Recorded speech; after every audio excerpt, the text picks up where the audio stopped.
నేను మూడో మాట చెప్పబోతున్నాను. చిన్న ప్రార్థన. దేవా స్తోత్రం స్తోత్రం, హల్లెలూయా హల్లెలూయా, ప్రభు ప్రభు ప్రభు, స్తోత్రం స్తోత్రం స్తోత్రం. దేవా నేను మూడో మాట చెప్పుచున్నాను. దేవా నేను మూడో నాలో నేను చెప్పాలని కోరుకుంటూ అడిగే మాట్లాడతాను. ఆమేన్.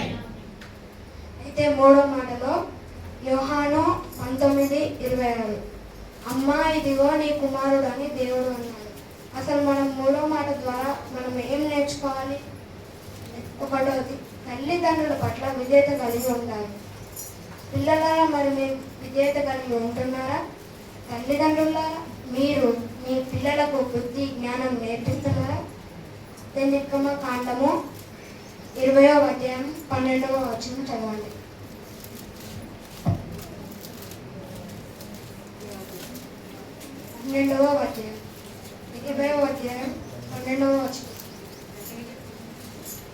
నీ దేవుడైన యెహోవా నీకు అనుగ్రహించు దేశములో నీవు దీర్ఘాయుష్మంతుడగునట్లు నీ తండ్రిని నీ తల్లిని సన్మానించుము.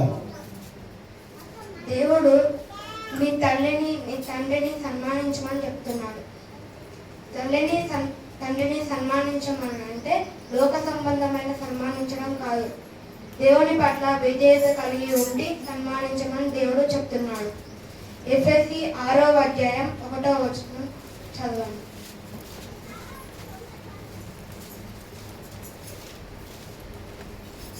పిల్లలారా, ప్రభువునందు మీ తల్లిదండ్రులకు విధేయులై యుండుడి, ఇది ధర్మమే.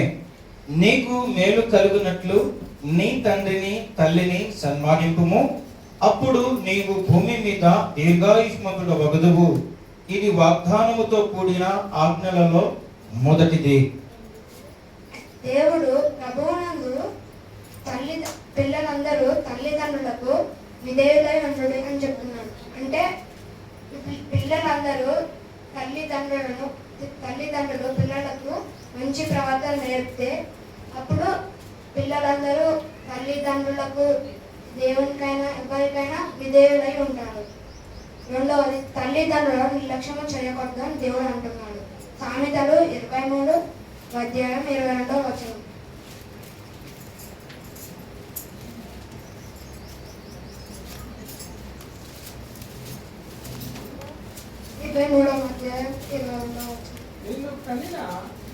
నిన్ను కనిన నీ తండ్రి ఉపదేశము అంగీకరించుము, నీ తల్లి ముదిమి యందు ఆమెను నిర్లక్ష్యము చేయకుము. దేవుడు ఏమంటున్నాడంటే నీ తల్లి తండ్రి చెప్పిన మాట వినమని చెప్తున్నాడు. నీ తల్లి తండ్రి వృద్ధాప్యంలో ఉన్నప్పుడు వారిని వదిలిపెట్టకు అని చెప్తున్నాడు. కానీ కొంతమంది వాళ్ళ తల్లిదండ్రులను వాళ్ళు పోషించుకోలేక వాళ్ళ తల్లిదండ్రులను ఆశ్రమంలో రోడ్లలో వదిలిపెట్టి పోతూ ఉంటారు. కానీ దేవుడు మీ తల్లిదండ్రులను పోషించుకోమని అంటున్నాడు. మూడవది, కుటుంబం పట్ల బాధ్యత కలిగి ఉండాలి. 1 తిమోతి 5వ అధ్యాయం 8వ వచనం.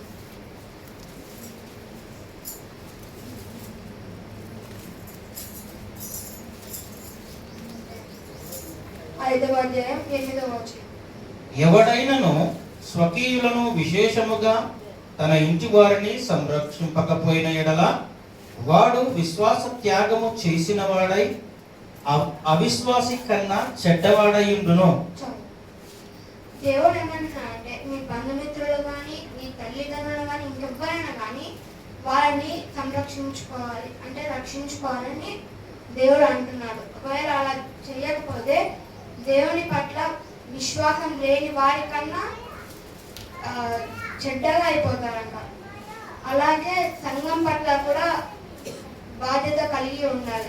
సంఘం పట్ల కూడా బాధ్యత కలిగి ఉండాలంటే దైవజనులు ఒక్కడే కాదు, సంఘస్థులందరూ బాధ్యత కలిగి ఉండాలి. ఇటు మాటను దేవుడు దీవించుగాక. ఆమేన్ ఆమేన్. చాలా చక్కటి మాటలు ఈ మాట ద్వారా